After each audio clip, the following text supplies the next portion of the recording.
Welcome to another exciting message from America's pace-setting life coach, Dr. Dave Williams.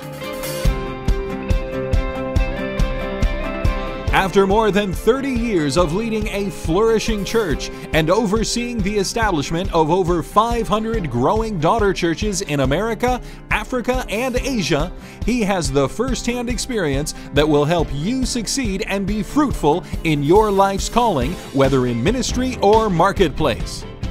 Dave Williams is a teacher, coach, and trainer to successful pace-setting leaders. And now, here's Dr. Dave Williams. This is the earth-shaking, legendary, breathtaking power of... Self-sabotage is an inner monster. Again, we all know people that have succeeded for a few years and all of a sudden they fail. And over again, history repeats itself in relationships and business and church and ministry and life and success. They seem able to snap failure out of the jaws of victory every time. Self-sabotage is what makes a person a serial loser. And we've talked about some of the things that become daggers in our own self-sabotage. Things that we have found in God's Word that actually become pitfalls on the pace-setter's path or stumbling blocks on the road to real victory. This week we want to talk about the sin that is disgusting to God, procrastination.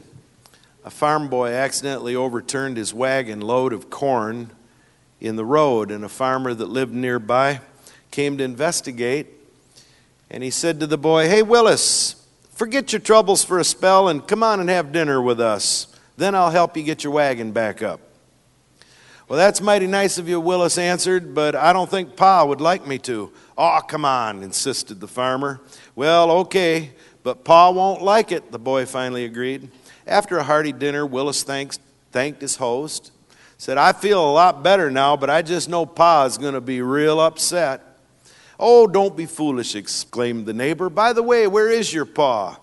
Willis said, "He's under the wagon."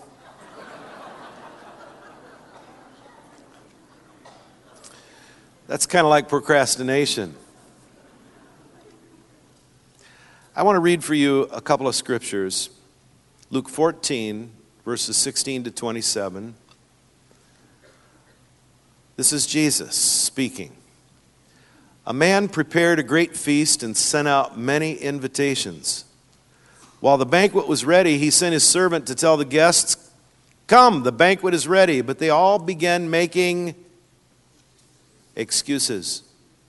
One said, 'I just bought a field and must inspect it. Please excuse me.' Another said, 'I just bought 5 pairs of oxen. I want to go try them out. Please excuse me.' Another said, 'I now have a wife, so I can't come.'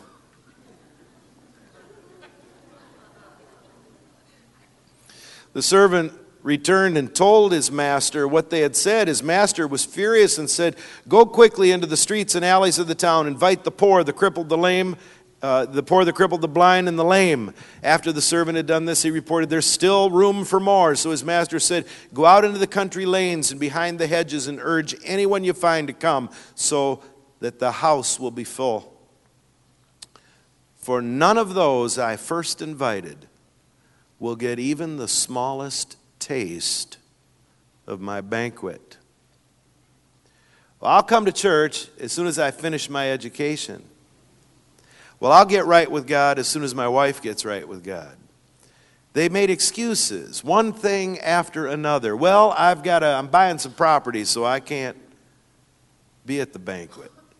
But the tragedy is, Jesus said, not one of those that were first invited will even get the smallest taste from the banquet table, because they put off the important things, thinking there'll probably be another opportunity.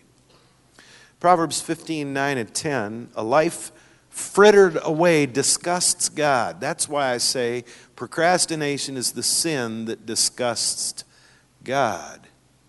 He loves those who run straight for the finish line. It's a school of hard knocks for those who leave God's path, a dead-end street for those who hate God's rules. And probably what I consider to be one of the saddest verses in all of God's Word, Jeremiah 8:20. The harvest is past, the summer is ended, and we are not saved. If it weren't for the last minute, some of us would never get anything done. Most people put off until tomorrow what they should have done yesterday. Some have adopted Mark Twain's philosophy. Don't put off till tomorrow what you can put off till the day after tomorrow just as easily. Douglas Adams said, "I love deadlines, especially the whooshing sound they make as they pass by." Perhaps Henry George Bond was more truthful when he said, "One of these days is none of these days." Of all the sad words of tongue or pen, the saddest of these is what might have been, Whittier wrote. If you could accomplish something of great significance with your life, and God has called all of us to be more than conquerors, winners through Christ. If you could achieve something, if you could achieve something of great significance in your life before you leave this life, what would it be? And what are you waiting for? We're going to write a letter to someone maybe tomorrow. I'm going to volunteer to do something really important maybe tomorrow. This summer I was going to do something with the yard. Now summer's gone. I was going to have people over for that barbecue. Now summer's gone. There's some books I want to read. It can go on and on and on and on. Well, I'm going to really get into prayer next year. I'm going to start loving people next year. Maybe next year I'm really going to get involved in the church community. Maybe in a couple months when things settle down, I'll come to church. Well, one day I'm going to get back into shape.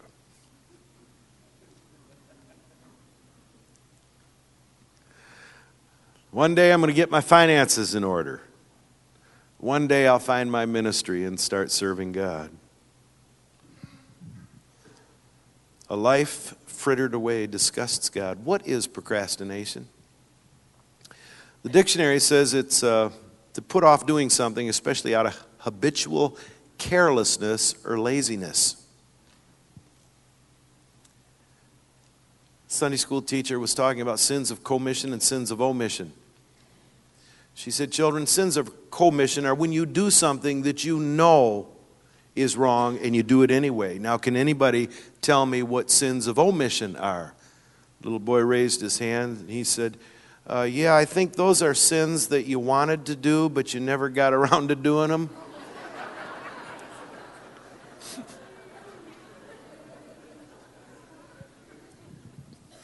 Synonyms: dawdle, drag, hesitate, let slide, loiter, postpone, put off, stall, stooge around, suspend, wait, dilly-dally, fool around, fritter away, horse around, lollygag, mess around, monkey around, poke, or waste time.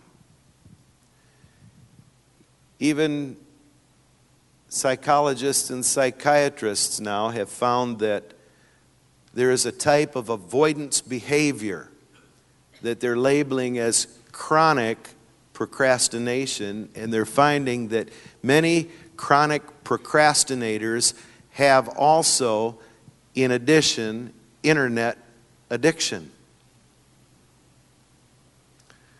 They find that instead of doing things that will make their lives significant, they're frittering away their lives with games on the internet.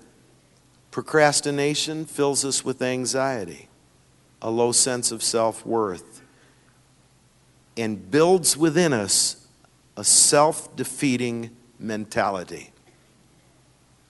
It is a horrible sin. No wonder it's disgusting to God. Rick Warren says it's a universal problem.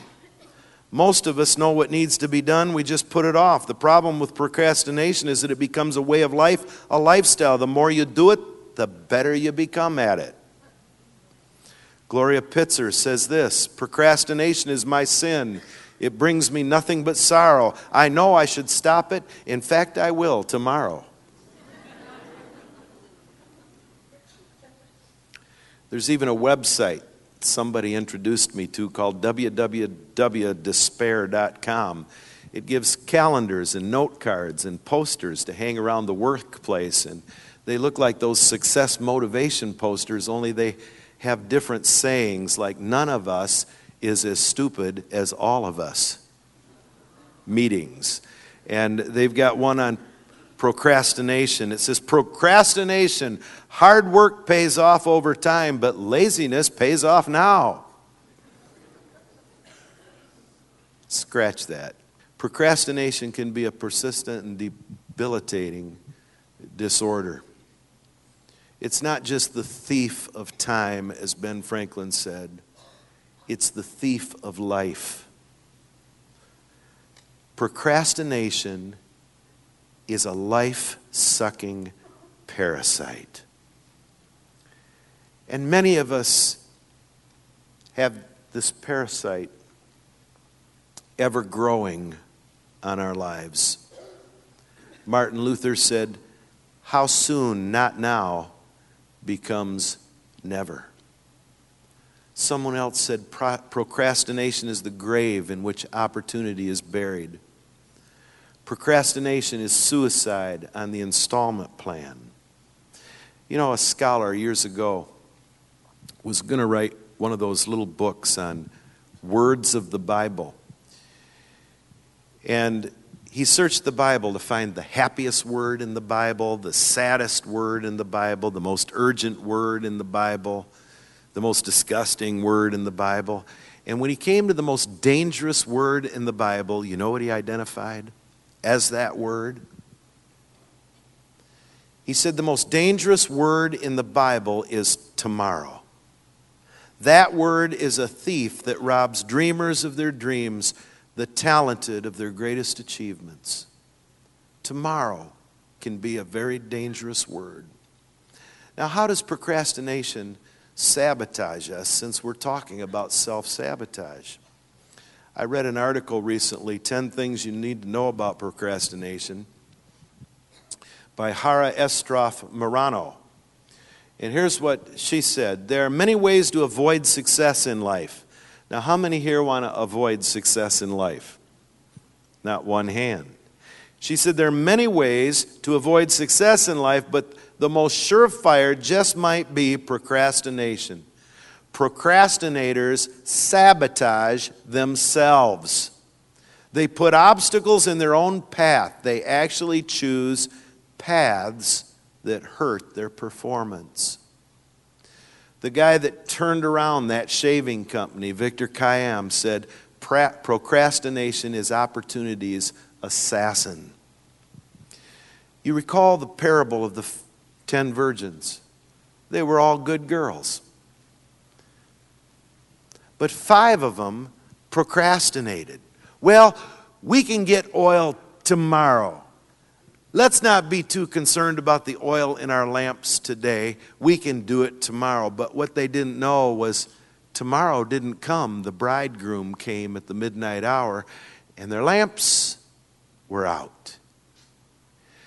And Jesus said, that's the way it'll be even in the last days. And he said, those who are ready will go in. Those who had the right priorities, that didn't procrastinate on the important things, will go in. These 5 good girls were left behind because they procrastinated. They put it off. And then Jesus told us about this great banquet that he prepared, and he invited people. But people had other things to do. I'm too important. I have too many other things to do. You see, procrastination always leads to a downfall. The Center for Creative Leadership in Greensboro, North Carolina, did a study on 21 high-potential, high-powered executives that were terminated from their jobs or forced to retire. and they found one thread, just one thread, and all of these top executives that had to be let go or were forced to retire, and that was this: procrastination. They didn't come through on projects on time. They didn't do what they promised they would do. Instead, they found other little things to do to create the sense of motion and activity, but not productivity. One of the large corporations made a survey of their retirement program, and you know what they discovered? They discovered that they were paying their pensions to their retired workers for an average of 18 months before the person died. In other words, they put away for that pension fund for 35 years, and then on the average, 18 months after they retired, they were drawing no more pension because they were no longer with us. Well, when I retire, I'm going to really get out there and do some fishing. Maybe you ought to do it tomorrow. Well, when I retire, I'm going to get more involved in the church. Maybe you ought to do it now. C.S. Lewis in the Screw Tape Letters talk about these demons having a conference with the devil on how they can deceive people into hell. And one demon says, well, let's just tell them there's no God. And another demon says, oh, they'll never believe that because it's built within everybody to believe in God. Well, let's just tell them God doesn't care. Well, they're not going to believe that because, let's just tell them the Bible's not. They're not. And they came up with all these ways of leading people to hell. And one graduate demon stepped forward and he said, I've got an idea. Let's tell them there is a God, that God cares about people, that they can be saved, but there's no hurry. And the devil says, that'll do it. That'll do it. There's no hurry. There's no hurry. There's no urgency. Spiritual things can be put off until a later time. When I'm older and more mature, I can get involved with Jesus. Well, the devil's system has worked magnificently in human lives. I can't tell you the number of times I've heard somebody say, someday I'm going to visit your church. There have even been times people said, someday I'm going to visit your church, and the next time I saw them, I was doing their funeral. You see, time is a gift from God. Time is a wonderful gift from God, and we make two mistakes. One, we misjudge the brevity of life. We misjudge how short this life really is. And secondly, we misjudge the length of eternity. Psalm 39:4, show me, Lord, my life's end and the number of my days. Let me know how fleeting my life is. And David prayed in Psalm 90:12, teach us to number our days that we may present to you a heart of wisdom. Or one translation says, teach me to number my days that I may use them properly. Now, why is it that we procrastinate? Knowing that procrastination is disgusting to God and deadly to our success, why is it that we procrastinate? Number one, we procrastinate because of perfectionism. We want everything perfect before we start. Ecclesiastes 11:4 in the New Living says, farmers who wait for perfect weather never plant. If they watch every cloud, they never harvest. You see, some of the greatest procrastinators are closet perfectionists. Well, I can't start on this until things are more perfect. I can't preach until I have my master's degree, until I've gone through the seminary, until I've got my doctoral degree. I can't witness to somebody because I might make a mistake. We wait for perfection, but if we wait for perfection, we'll never do anything. I can show you some PhDs that are standing in the unemployment line, waiting for something to happen. Look, Jesus called a ragtag bunch of fishermen, tax collectors, to be his disciples and eventually apostles. And you find the mistakes they made in the Bible. They're recorded. I say this, don't wait for perfect conditions. Amy Semple McPherson built Angela's Temple during the Depression People say, well, I don't want phase 3. Now the finances in Michigan are bad. I'm not on the Michigan financial system. I'm on God's economic system. I'm no more excited about building buildings than I'm excited about finding a spider in my office. It's just I am excited about being a part of what God is doing. And I want to do it now. I'm not going to make excuses.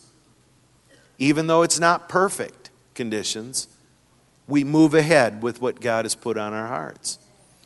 Number 2, difficulty. We think something is going to be too complicated, so we tend to avoid it.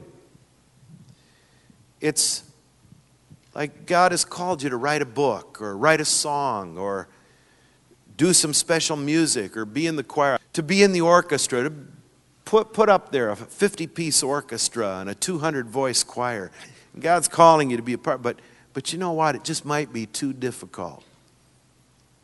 You know God has called you to sing and minister, but it might be too difficult. You might have to practice on Thursday evenings. Something might be difficult. I look at it this way. What if, how many here have a bank account? And you have a checking account or savings account or some kind of bank account. Is it difficult to understand that? Have you ever read the fine print? Difficult to understand how a bank works? I don't know exactly all the workings, but if my banker from Fifth Third called me one day and said, Dave, there was a rich person called and he really likes your preaching. He watches you on the web. And he's going to donate 86,400 pennies to your bank account every day. That's $864 every day, but the only stipulation is you've got to have all that money out of the bank by the end of every day because it doesn't accumulate. You have to spend that money. You have to do something with that money. $864. He said 7 days a week that's coming to you. How many would like a phone call like that from your banker? The stipulation is you've got to spend all the money that same day. You got to do something with that money. No balance can be carried over. Each evening, the bank would cancel the sum you failed to use. You'd say, yeah, that'd be a great deal. Well, I've got news for you. Every morning, we have a gracious God, a creator who sent Jesus, his only begotten Son, to die on the cross for you and me. That gracious God every day deposits into our bank of time 86,400 seconds, 1,440 minutes every day. And those seconds are diamond studded. Those minutes are golden. And the same stipulation applies. Any time you didn't use today, you don't get credit for it tomorrow. In other words, time wasted today will not carry over into productive time tomorrow. At the end of the day, wasted time is gone. Now, you look at difficulty and you say, well, how difficult could it be to spend $864 a day? For most of us, it would not be difficult at all. We'd go to the mall, the boat mart. You know what? You could even take that $864 out of the bank and put it in an investment account. Can you imagine what would happen over the days if you put that into an investment storehouse account that God could bless? You could take it and give it to the poor. You could do anything with it. And the same is true with time. How difficult is that to see? But we think something's so difficult, so we put it off and we write an email or go to Starbucks. I think you should go to Starbucks once in a while to unwind. Just to unwind. I had the first mistake Starbucks ever made. They've never made a mistake with me. I always get a grande bold. I went through the drive-thru on my way home from somewhere at this drive-thru Starbucks. Said, grande bold, that's $1.84. Thank you very much. And I drove off, and I'm already 10 miles away before I take the first sip, and there's caramel in it and foam, and it was the most disgusting sweet drink. I couldn't even drink it. I'm going to take it back when I have time. Maybe next week. Difficulty. Sure, things are difficult. Start on them anyway. Number 3, indecisiveness. We just don't decide to start on something. But do you know what James says?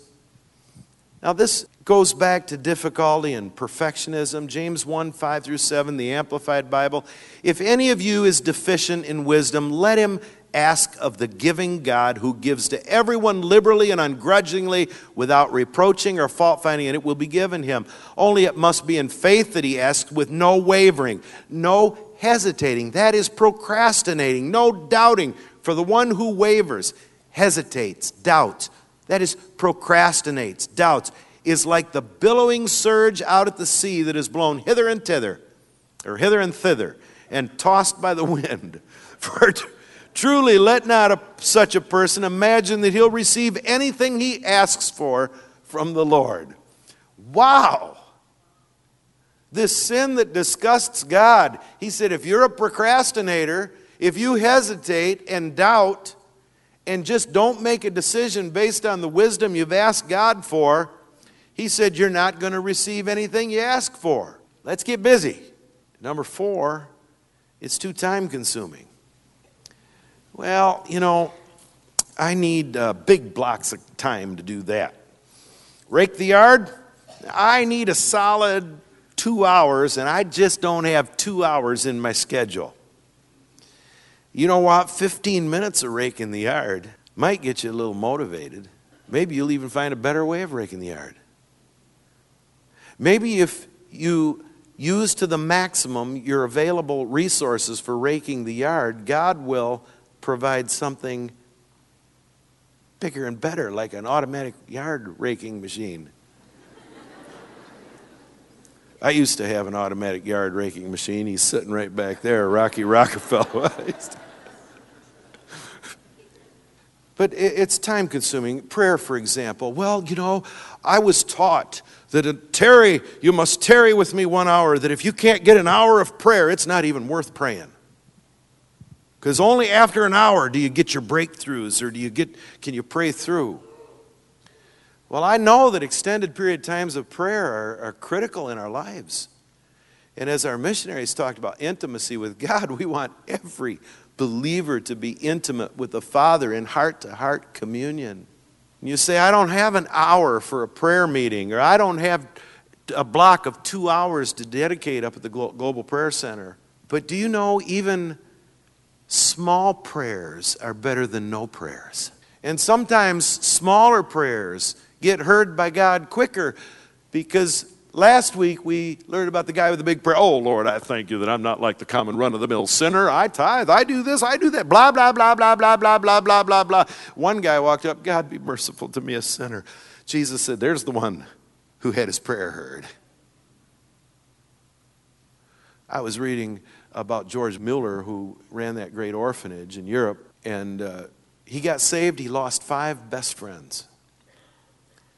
He had 5 really close friends, lost all of them when he got saved. And he decided to spend a minute or 2 a day praying for his friends. And every day for a minute or 2, he'd pray, naming these friends to God. Now, just a minute or 2. Now, that's not a huge block of time. He didn't have to go into 5 hours of deep intercession and spiritual warfare and binding and loosing, and just a couple minutes a day he prayed for his friends. God, I love them. I know you love them. Please deal with their hearts and bring them into the kingdom. Every day he did that, just a couple minutes. 5 years later, one of them came to Christ. 5 years, one came to Christ. 15 years later, 2 others came to Christ. 25 years later, the 4th one got saved. And then 52 years after he was praying a couple minutes a day for his friends, George Mueller died. There was still one unsaved, but 6 months later, he got saved. All 5 of his friends came to Jesus. So Mueller's prayers were being answered even after he had left this life. And they were just short prayers. You see, sometimes I believe you need to build in time to talk to God daily. But there are some times that you feel so guilty, you got up late or something, and you're due at work in 20 minutes. Pray in the Spirit that 20 minutes on the way to work. Set aside another time during the day to meet with God, but don't neglect those times of small chunks of prayer. The same is true with life. We can do small chunks. You don't write a book in a day. Sometimes it takes years to put together a good book. Number 5, lack of understanding or skills. You feel like, I don't understand this project, I don't have the right skills for this project, and it's just easier to put it off. Number 6 is ambiguity.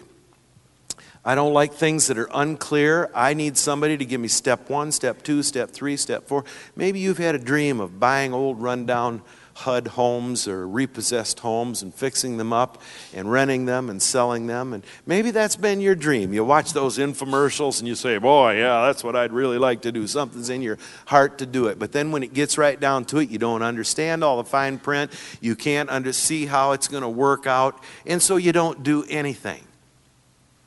You don't take a step toward fulfilling your dream. Maybe God has called you to the mission field or as a minister or a evangelist, but you don't know all the how-to, and you feel like I'm not skilled enough. I read about a man that was going to university, constantly struggling.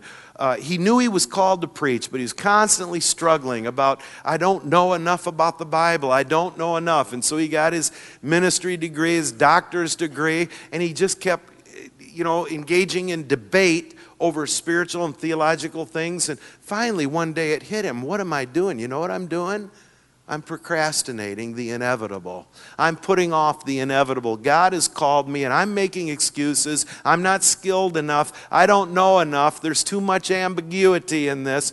I just don't. And finally he said, I'm just going to go preach. He went and preached and he became a very successful minister. Of course you always feel like you lack the skills and you lack the knowledge.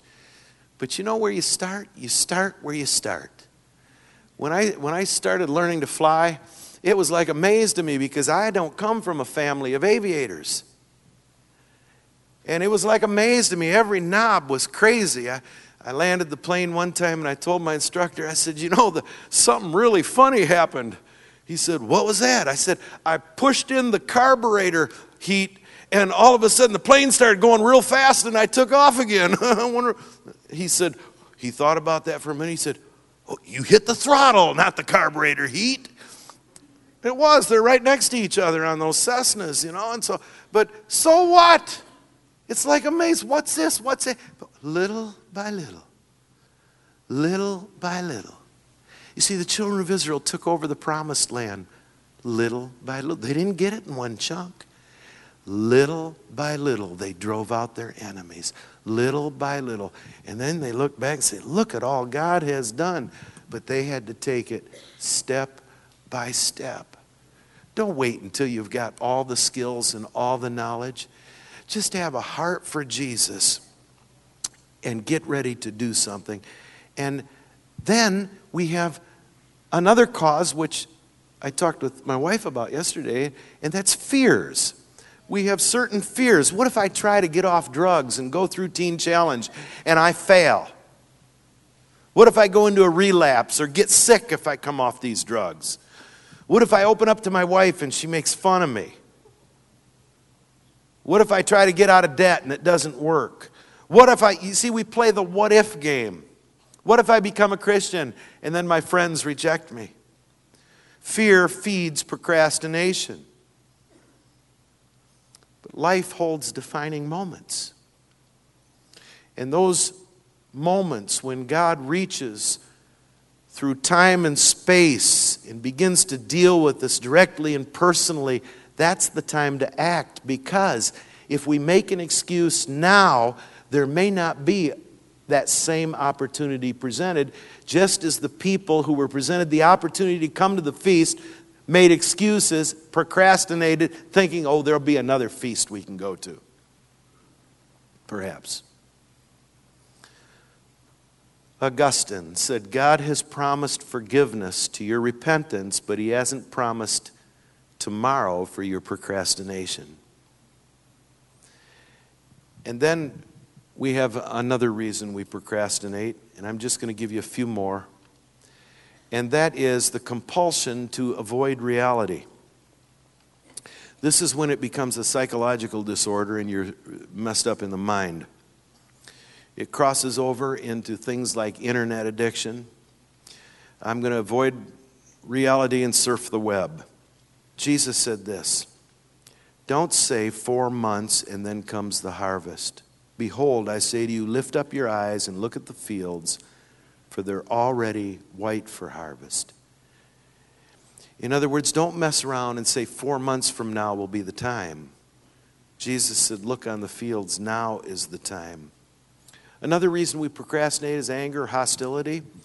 We're mad at somebody, perhaps a boss, which is going to end up being self-sabotage for you. We're unhappy with somebody, so we withhold our best efforts, or we procrastinate on what's important to them. The next thing is self-depreciation, and then I'll give you one more after this. This happens when you constantly minimize your own skills and abilities, express doubt about your ability to succeed. You say, well, I'll do it tomorrow. I've made enough mistakes for today. And procrastination becomes the fertilizer that makes difficulties grow. And so you're always putting yourself down, self-depreciating, I sure wish I could sing like Tigasty. I wish I could sing, I wish I could play the guitar like Nate or Ben. I wish I could. And putting yourself down, rather than letting them inspire you, you let them intimidate you. Because you depreciate the gifts God has given you. You procrastinate in what God has called you to do. And then finally, laziness. Jimmy Lyons says, tomorrow is the only day in the year that appeals to a lazy man. Proverbs 26:13, the lazy man's full of excuses. I can't go outside because there might be a lion on the road. I'm sure there might be a lion in the road in your neighborhood. So maybe it's best just to stay in bed.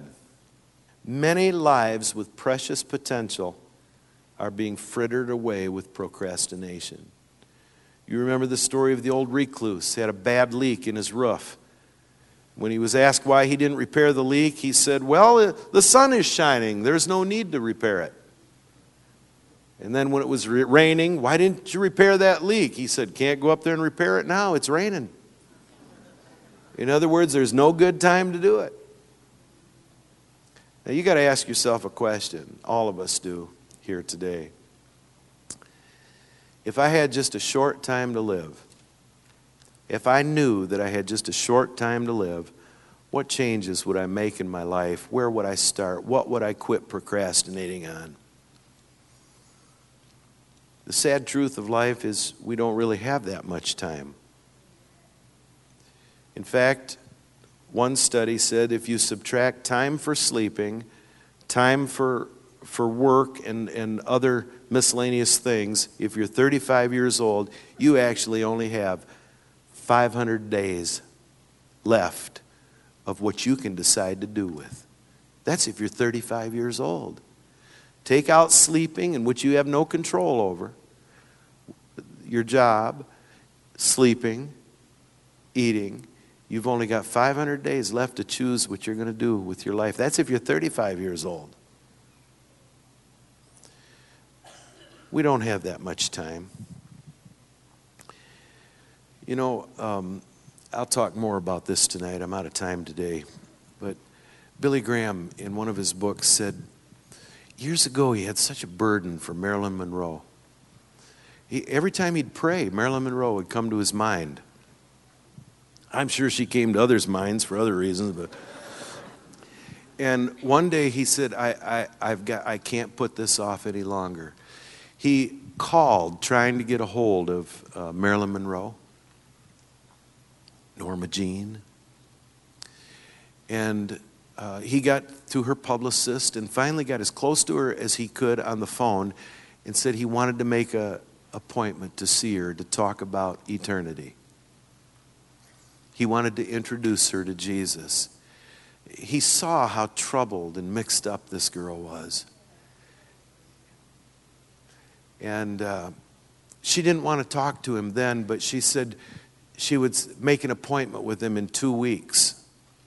And so they set up an appointment over the phone, and before that 2 weeks was up, she was in eternity somewhere. She never made it because she put it off 2 weeks. There's some people that don't have 2 weeks. We see of the great procrastinators in the Bible like Felix. When I have a convenient time, you know that convenient time may never come. Some of us may not have 2 weeks.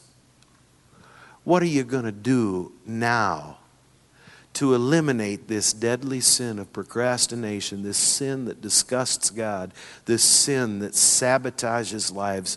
What is that significant thing? Listen, there's many significant things you can do with your life, but there's nothing more important than having a relationship with Jesus, because He's the one that can get us into heaven. He is the way, the truth, and life. Nobody's going to get to heaven but by Jesus. And if you've been putting that off, if you've been saying, well, I'll wait till my deathbed, you may not make it to your deathbed. It may not be in bed when it strikes. You got to be ready with the top priorities.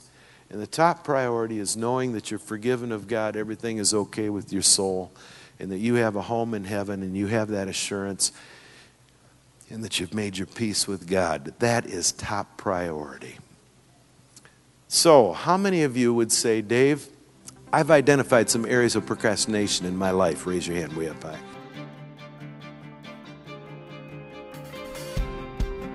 We hope you enjoyed this message. For more information about Dr. Dave Williams or to access the latest resources, please visit www.davewilliams.com. And now, for the entire Dave Williams ministry team, may God bless you richly. This is the earth shaking